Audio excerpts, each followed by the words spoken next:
អាចកែនេះឬគូនេះជាការចែកម្លែកចំណុចថ្មីរបស់ខ្ញុំដែរអូខេអញ្ចឹងយើងធ្វើការកែនេះឬគូនេះដោយមិនចាំបាច់ប្រើម៉ាស៊ីនកាត់លេខទេហើយខ្ញុំអត់ធ្វើចែកឬការ៉េទេគឺយើងធ្វើការមើលលេខនឹងតែម្ដងតែខ្ញុំបញ្ជាក់ចំពោះការចែកនេះគឺយើងចែកបានទៅចំពោះវាជាគូប្រកបទេ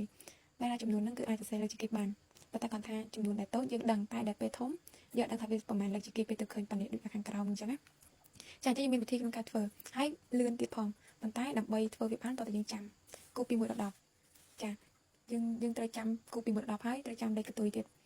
5ចាលេខខាងចុងរបស់យើងនេះអូខេយើងមើលកន្លែងហ្នឹងយើងមើល1គីបស្មើ1 2គីបស្មើ8 3គីប27និយាយលេខខាងចុងយើងគឺលេខ7នេះ4គីបមានលេខខាងចុងលេខ4យើងមើលខាងចុងអញ្ចឹងណាអូខេបន្ទាប់មកមើលរបស់យើង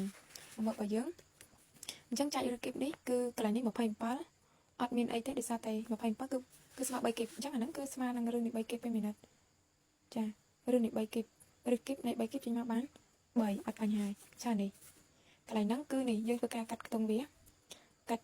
កាត់ជាសង្កាត់អញ្ចឹងមួយសង្កាត់វាមាន3ខ្ទង់យើងរាប់ពីស្ដាំទៅឆ្វេងមកអញ្ចឹងនេះ3ខ្ទង់អញ្ចឹង3ខ្ទង់នេះយើងមើលលេខខាងចុងលេខ7ទីមើលលេខខាងចុងនេះសិនលេខ7អញ្ចឹងយើងមកមើលគូបរបស់យើងតើលេខ7ជាលេខខាងចុងរបស់គូបមួយណាអញ្ចឹងលេខ3មានណាត់លេខ3នេះយើងមើលតាមហ្នឹងមកអញ្ចឹងលេខ3អញ្ចឹងមានន័យថាកន្លែងហ្នឹងលេខនៅខាងចុងវារបស់គូបមួយហ្នឹងគឺលេខ3នេះលេខ3បន្ទាប់មកទៀតយើងមើលមកទៀតលេខ2ហ្នឹងយើងគិតថាតើចំនួនណាដែលលើកជាគូបទៅស្មើនឹងលេខ2ឬក៏ទៅជាលេខ2អញ្ចឹងយើងមើល1គីបស្មើ1 2គីបស្មើ8អញ្ចឹងបើ8វាលោះហើយគឺលេខ1អញ្ចឹងមានន័យថាកន្លែងហ្នឹងជាលេខ1នេះបានន័យថា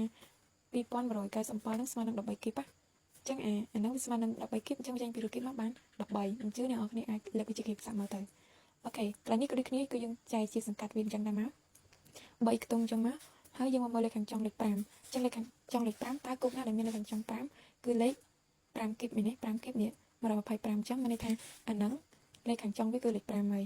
ទីមក5ដល់ពេល15យើងមើលថាតើគីបណាដែលតូចជាង15ឬស្មើ15អញ្ចឹងវាមាន1 8 27អញ្ចឹងវាអត់មាន15ទេមានតែលេខ8អញ្ចឹងយើងយកលេខ8អញ្ចឹងមានថាលេខ2អញ្ចឹងកន្លែងហ្នឹងយើងបាន20 25នេះចានេះដូចគ្នាដែរយើងចែកជាសង្កាត់ដែរមកអានេះ3ខ្ទង់7ទៀតហើយអញ្ចឹង7មានតែលេខ3យើងមាននេះ3គីបអញ្ចឹងអាហ្នឹងន័យថាចេញមកគឺ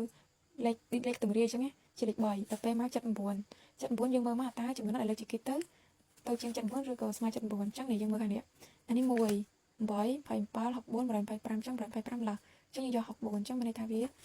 ខ4អញ្ចឹងមានន័យថាគឺយើងបាន43គាត់ណាត់តាអីខ្ញុំនិយាយណាខ្ញុំគាត់ថាលឿនអាហ្នឹងវាជាបានតែវាជាគូប្រកាសទេថាចំនួនហ្នឹងចេញពីឬគូបាន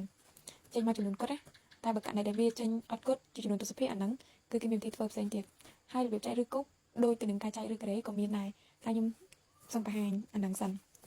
អូខេអញ្ចឹងកន្លែងនេះក៏ដូចគ្នាយើងចែកចឹងដែរមកគឺយើងមើលខាងនេះមុនគឺលេខ4របស់យើងមានតែ